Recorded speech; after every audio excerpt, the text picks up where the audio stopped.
కాశ్మీర్ లో జరిగిన ఇన్సిడెంట్ గురించి మనం ఎంత మాట్లాడుకున్నా తక్కువే. దీని మీద మాట్లాడడం కూడా చాలా కష్టం. అయితే మన రెస్పాన్సిబిలిటీస్, వాళ్ళపైన జరిగిన ఈ విరుద్ధమైన ఘటన గురించి మర్చిపోకుండా చర్చిద్దాం. కాశ్మీర్ లో జరిగిన ఈ అటాక్ మనందరినీ చాలా షాకింగ్ కి గురి చేస్తుంది. ఈ అటాక్ లో దాదాపుగా 26 మంది చనిపోయారు. మోస్ట్ ఆఫ్ ది చనిపోయిన వాళ్ళందరూ కూడా టూరిస్టులు, హిందూస్. ఇన్ని రోజులు కాశ్మీర్ లో ఉన్న పెహల్గాం చాలా పీస్ఫుల్ గా ఉంది అనుకుంటున్నాం. కానీ ఇప్పుడు అందరికి హార్ట్ బ్రేకింగ్ ఏంటంటే అక్కడ జరిగిన ఒక పెద్ద ట్రాజడీ. సో ఇది యాక్చువల్ గా ఇంత పెద్దది ఎందుకైందంటే మనం వాళ్ళని భయపెట్టలేకపోతున్నామా ఏమని అర్థం కావట్లేదు. ఎందుకంటే ఇదేం ఫస్ట్ కాదు, ఇది సెకండ్ టైం.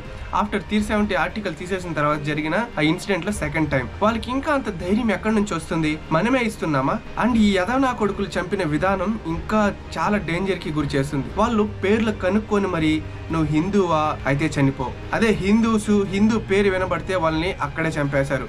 ఓన్లీ వాళ్ళ ఫ్యామిలీస్ లో ఉన్న మగవారినే, అది కూడా వాళ్ళ కళ్ళ ముందే, వాళ్ళ భార్యల ముందే చంపేశారు. ఇదంతా ఒక ఎత్తు అయితే వాళ్ళ పేర్లు అడిగినప్పుడు బతకాలి అని వాళ్ళ నేమ్స్ ని మార్చి చెప్పారు, ముస్లిమ్స్ నేమ్స్ గా మార్చి చెప్పారు. అండ్ ఈవెన్ అప్పటికి వదలకుండా వాళ్ళు నిజమైన ముస్లిమా కాదని వాళ్ళ ప్యాంట్స్ ఇప్పి లోపల ఉన్న సున్నతి చేశారా లేదా అన్నది, అదే కటింగ్ అంటారు కదా, సో చేశారా లేదా అని చెక్ చేసుకొని మరీ వాళ్ళని చంపేశారు. ఈవెన్ ఆ ఖురాన్ తీసుకొని దీన్ని చదవండి, ఉర్దూలో మీరు చదవండి, అప్పుడే మేము నమ్ముతాం. ఇలాంటి ఎంత ఘోరమైన ఇన్సిడెంట్స్ జరిగాయో చూడండి. అసలు ఏం జరిగిందో ఇప్పుడు మనం క్లారిటీగా మాట్లాడుకుందాం. సో ఏప్రిల్ 22, 2025 లో పెహల్గామ్ కి 5 కిలోమీటర్స్ దూరంలో ఉన్న బైసెడన్ మియాడవ్ లో చాలా పీస్ఫుల్ గా టూరిస్ట్ అందరూ ఎంజాయ్ చేస్తున్నారు. ఆ టైంలో 4 మిలిటరియన్స్, అంటే మన ఇండియన్ ఆర్మీ అనే ఆ దుస్తులు వేసుకొని వచ్చారు. అండ్ వాళ్ళు రావడమే మీ పేరేంటి అని కనుక్కోవడం, వాళ్ళని పట్టుకొని దబాయించడం. ఏంటి మన ఇండియన్ ఆర్మీ ఏంటి ఇలా బెదిరిస్తున్నారని వాళ్ళ అభిప్రాయంలో వాళ్ళు భయపడుతూ వాళ్ళకి వణుకుతూ ఉన్నారు. అండ్ సడన్ గా వాళ్ళ మీద ఫైరింగ్ జరిగింది. ఈ ఫైర్ యాక్సిడెంట్ లో 26 పీపుల్,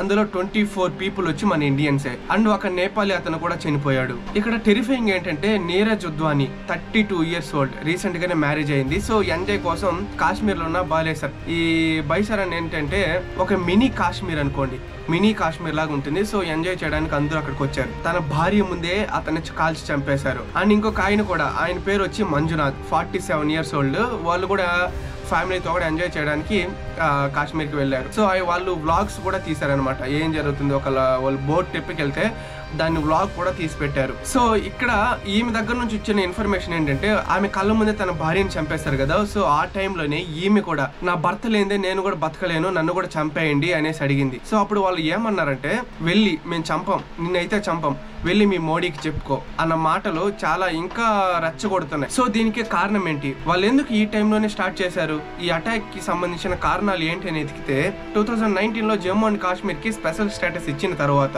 ఆర్టికల్ 370 రివోక్ చేశారు. ఆ తర్వాత ఇండియన్ గవర్నమెంట్ చాలా రిఫార్మ్స్ తీసుకొచ్చింది. ఈవెన్ నాన్ కాశ్మీరీస్, అంటే మన ఇండియన్స్ చాలా మంది కాశ్మీర్కి వెళ్ళి 80,000 పీపుల్ దాకా అక్కడ స్టే డౌన్ చేశారు. సో ఈ నాన్ కాశ్మీర్ వాళ్ళు ఎవరైతే ఉన్నారో వాళ్ళందరికీ డొమెస్టికల్ సర్టిఫికేట్స్ ఇవ్వడం, అక్కడ ఆ ల్యాండ్స్ ని పర్చేస్ చేయడం, వాళ్ళకి జాబ్స్ ఇవ్వడం, ఇలాంటివన్నీ జరిగాయి. సో ఇలాంటివన్నీ జరగడం వల్ల వాళ్ళకి అపోజిషన్ చాలా ఎక్కువైపోయింది. ఈ లోకల్ మిలిటెంట్స్ కూడా చాలా ఈగో ఎక్కువైపోయింది. ఉన్న వాళ్ళకి ఇవ్వకుండా బయట వచ్చిన వాళ్ళకి మాత్రం ఎక్కువ రెసిస్టెన్స్ అయిపోతుంది, ఎక్కువ వాల్యూస్ పెరిగిపోతున్నాయి, వాళ్ళకే రైట్స్ అన్ని ఇస్తున్నారన్న థాట్ లో ఇది చేశామని చెప్తున్నారు. ఈ అటాక్ ని TRF అంటే ద రెసిస్టెంట్ ఫ్రంట్ అని ఈ గ్రూప్ మాత్రమే చేశారని చాలా మంది నమ్ముతున్నారు. వాళ్ళు ఏం చెప్తున్నారంటే ఈ డెమోగ్రఫిక్ చేంజెస్ చేయడం వల్ల దీనికి విరుద్ధంగా చూపించడం కోసమే మేము ఈ అటాక్ చేశామని క్లెయిమ్ చేస్తున్నారు. ఈ అటాక్ లో 7 మిలిటరియన్స్ ఇన్వాల్వ్ అయ్యారు. వాళ్ళు M4 అలాగే AK-47 యూజ్ చేశారంట. అండ్ మిలిటరీ యూనిఫామ్స్ తో అక్కడికి వచ్చారనేసి రిపోర్ట్స్ చెప్తున్నాయి. ఇండియన్ సెక్యూరిటీ ఏజెన్సీ ఏమంటున్నాయంటే లేక్షరా తాలిబానీ ఈ గ్రూపే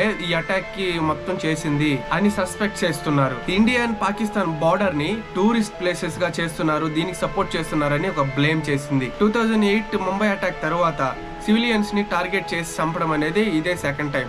ఇది సీరియస్ ఇన్సిడెంట్ గా కూడా కన్సిడర్ చేయొచ్చు మనం. Indian government and security terms ని ఇంకా స్ట్రాంగ్ చేయడం మనం చూసాం. అండ్ డిప్లొమాటిక్ యాక్షన్ తీసుకోవడం లాంటి స్టెప్స్ కూడా తీసుకుంది. ఇక్కడ జరిగిన ప్రతి ఒక్క ఇన్సిడెంట్ కి, దిగిన ప్రతి ఒక్క బుల్లెట్ కి ఒక స్టోరీ ఉంటది. దీన్ని ఖచ్చితంగా మనమైతే మర్చిపోం, దీనికి గట్టిగానే తీసుకుంటారని నేనైతే అనుకుంటున్నా. చేస్తుంది మన ఇండియా, మళ్ళీ రివెంజ్ తీసుకుంటది అనుకుందాం. ఇక్కడ మన ఇండియా కూడా సీరియస్ యాక్షన్ తీసుకుని వాళ్ళపైన అటాక్ కూడా చేస్తుంది అనుకుందాం. సో కానీ మన ఇండియన్స్ ఎంత అటాక్ చేసినా సరే, వాళ్ళ మీద ఎంత పెద్ద అటాక్ చేసినా ఇన్నోసెంట్ పీపుల్స్ ని వదిలేయడం మన రక్తంలోనే, మన బ్లడ్ లోనే ఉంది. ఆ ఇన్నోసెంట్ పీపుల్ ని చంపడం అనేది మన ఇండియన్స్ కి అసలు నచ్చదు. ఎందుకంటే వాళ్ళు ప్రాధాయపడితేనే మన ఇండియన్ గుండెలన్నీ కరిగిపోతాయి. అండ్ ఈ ఇన్సిడెంట్ జరిగినప్పుడు మన ప్రైమ్ మినిస్టర్ మోడీ గారు అరబ్ కంట్రీస్ లో పర్యటన చేస్తున్నారు. ఈ ఇన్సిడెంట్ జరిగిందని ఎప్పుడైతే తెలిసిందో అక్కడ ఉన్న ప్రతి ఒక్క మీటింగ్ ని, అపాయింట్మెంట్స్ ని క్యాన్సిల్ చేసుకుని వెంటనే ఇండియాకి తిరిగి వచ్చారు. ట్రూ ఫ్యాక్టర్ ఏంటంటే ఎవ్రీ టైమ్ ఈ అటాక్ జరిగినప్పుడు రియాక్షన్స్ వస్తున్నాయి. అండ్ ఇక్కడ ఇంకా చేంజెస్ ఏమైనా జరుగుతున్నాయి అనేది ఇక్కడ స్టోరీ కాదు. And about tourism, Kashmir was coming slowly back after all the struggles. కానీ ఈ అటాక్ తో టూరిజం కూడా చాలా ఇంపాక్ట్ పడింది. కాశ్మీర్ లాంటి ఒక అద్భుతమైన టూరిస్ట్ ప్లేస్ లో జరిగిందంటే అక్కడ ఉన్న బిజినెస్ మ్యాన్స్, లోకల్స్ వాళ్ళందరూ కూడా చాలా భయభ్రాంతులతో గురైపోతున్నారు. ఎప్పుడు ఏం జరుగుతుందని వాళ్ళకే అర్థం కాదు. మన జనరల్ పర్స్పెక్టివ్ లో ఈ ఇన్సిడెంట్ కాశ్మీర్ సిచ్యువేషన్ ని చూపిస్తుంది. ఇప్పుడు మన కాన్ఫ్లిక్ట్ లో నో సొల్యూషన్ చూస్తున్నాం. ఇది జరిగింది ఒక మేజర్ ప్రాబ్లం. కాశ్మీర్ లో జరిగిన ఈ వైలెన్స్ మనం ఎనీ డే ఎప్పుడైనా సరే ఎక్స్పెక్ట్ చేయొచ్చు. ఈ సిచ్యువేషన్ అనేది మెనీ ఇయర్స్ కి ఇంకా ముందుకు జరుగుతూనే ఉంటుంది. ఎందుకంటే మనం వాళ్ళని భయపెడుతున్నామా, లేదంటే వాళ్ళు మనం భయపెట్టే విధానికి వాళ్ళు భయపడడం లేదా అనేసి ఒక చిన్న డౌట్ అయితే పుడుతుంది. ఈ ఇన్సిడెంట్ మీద పెద్ద పెద్ద వాళ్ళే రియాక్ట్ అయ్యారు. లైక్ యుఎస్ ప్రెసిడెంట్ అయిన డొనాల్డ్ ట్రంప్ అండ్ రష్యాకి ప్రెసిడెంట్ అయిన వ్లాదిమిర్ పుతిన్ కూడా దీనికి రియాక్ట్ అయ్యారు. నాకు తెలిసి ఇదే విషయం ఒకవేళ అమెరికాకి జరిగినా లేదంటే రష్యాకి జరిగినా సరే వాళ్ళు దెబ్బతో కూడా మట్టి పెట్టిచ్చేస్తారు. వాళ్ళకి ఎవరు చనిపోయినా చనిపోకపోయినా సరే మా మీద అటాక్ చేసిన వాళ్ళని మేము ఖచ్చితంగా అటాక్ చేసేస్తాం, దాన్ని లేకుండానే చేసేస్తామన్న ఒక స్ట్రాంగ్ థింకింగ్ లో ఉంటారు. కానీ మనం ఏంటంటే పీస్ కోసం ఎదురు చూస్తూ ఉంటాం. మన ఇండియా మాత్రం పీస్ కోసం ఎదురు చూస్తూ ఉంటాం. మనలాగే మన ప్రేమను పంచాలనుకుంటాం, ఎదురు చూస్తూ ఉంటాం. వాళ్ళు మారుతారని, ఇలా మారుతారని చెప్పే మనం ఇన్ని రోజులుగా వెయిట్ చేస్తున్నాం కాశ్మీర్కి పోరాటం. ఈ అనుకుంటే ఇండియా అనుకుంటే ఎంతసేపు పాకిస్తాన్ లేపడానికి, దాన్ని నేలమట్టం చేయడానికి ఎంతసేపు చెప్పండి. మనం భయపెట్టే విధానం వాళ్ళకి తీసుకోవడం లేదా? అయినా ఇక్కడ చిన్న క్వశ్చన్స్ ఉన్నాయి. సో టూరిస్ట్ ప్లేస్ లో అయినా టెర్రరిజం అంతగా లోపల రావడానికి ఎలా సహాయం ఎవరు చేశారు? అది కూడా మిలిటరీ డ్రెస్ లో రావడం. మిలిటరీ డ్రెస్ అంత పర్ఫెక్ట్ గా వాళ్ళకి ఎలా వచ్చింది? లేదంటే మనకు తెలియకుండానే ఎవరికైనా డబ్బులు ఇచ్చి ఎవరినైనా పెట్టుకొని ఇలా చేస్తున్నారా అనేది అర్థమే కావడం లేదు. సో ఈ అటాక్ పైన నాకున్న అభిప్రాయం అయితే నేను చెప్పాను అనమాట. ఏం జరిగింది అక్కడ, ఎలా వాళ్ళు రియాక్ట్ అయ్యారు, ఏం జరగబోతుంది. అయితే ఈ యాక్సిడెంట్ లో చనిపోయింది ఓన్లీ హిందూసే కాదు, ఒక ముస్లిం కూడా. అది కూడా అతను ఎవరో అంటే అక్కడున్న లోకలిస్టే. వాళ్ళకి హార్స్ రైడింగ్ చేపిస్తూ బైసన్ దగ్గర చేరుస్తాడనమాట. బైసన్ దగ్గర వెళ్ళాలంటే అక్కడ ఇట్లాంటి కార్స్, బైక్స్ ఏమీ వెళ్ళవు. ఒకటి నడుచుకుంటూ వెళ్ళాలి, లేదంటే ఈ గుర్రాల మీద వెళ్ళాలి. సో ఇతను ఒక ముస్లిం అనమాట.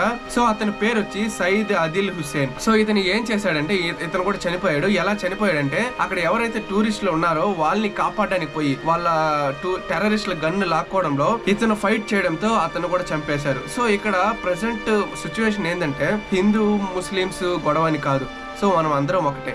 బట్ ఈ పాకిస్తాన్ వాళ్ళు ఏం చేస్తున్నారంటే హిందూ ముస్లిమ్స్ డివైడ్ చేయాలి, అక్కడ టూరిజం తగ్గించాలి. అది కూడా పాకిస్తాన్ ఇండియన్ బార్డర్ దగ్గర అంటున్నారు. సో దీని మీద మీరు ఏమనుకుంటున్నారు? ఇది నిజమేనా? వాళ్ళు చెప్పిన టూరిజం ఎక్కువైపోయింది అనేసి వాళ్ళు మేము అటాక్ చేసామని చెప్తున్నారు.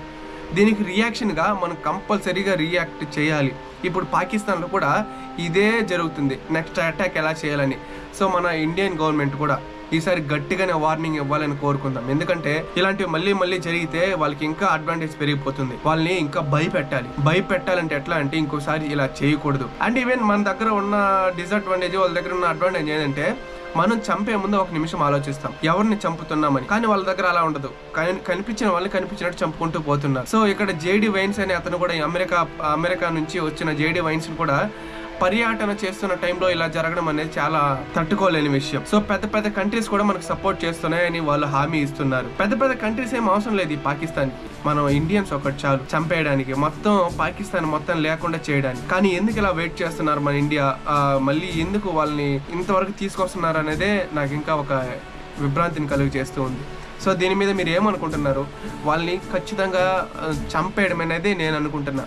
మీరేమనుకున్నారు? పాకిస్తాన్ ఉన్న వాళ్ళు, పాకిస్తాన్ లో మంచి వాళ్ళు ఉంటారబ్బా, కానీ యదవనా కొడుకులు మాత్రమే ఇలా చేస్తున్నారు. సో వాళ్ళని కంపల్సరీగా భయపెట్టాలి. అలా ఇలా కాదు, ఇంకోసారి ఇలా చేయాలంటే నా వాళ్ళు భయపడాలి, దెబ్బ కొట్టాలి. వాడిని కొట్టే కొట్టుడికి లోకంలో ఎక్కడైనా కల్లో కూడా ఒక భారతీయుడి మీద చేయి వేయడానికి ఏ దేశస్థుడైనా భయపడాలి. చూద్దాం మన ఇండియన్ గవర్నమెంట్ దీని గురించి ఏం తీసుకుంటుంది. మాటకు మాట, దెబ్బకి దెబ్బ అన్నట్టు ఖచ్చితంగా దెబ్బకి దెబ్బ తీసుకోవాల్సింది అని చూద్దాం. ఎంతవరకు వస్తుందో చూద్దాం. దీని మీద మీ అభిప్రాయం ఏంటో కింద కామెంట్ లో కామెంట్ చేయండి.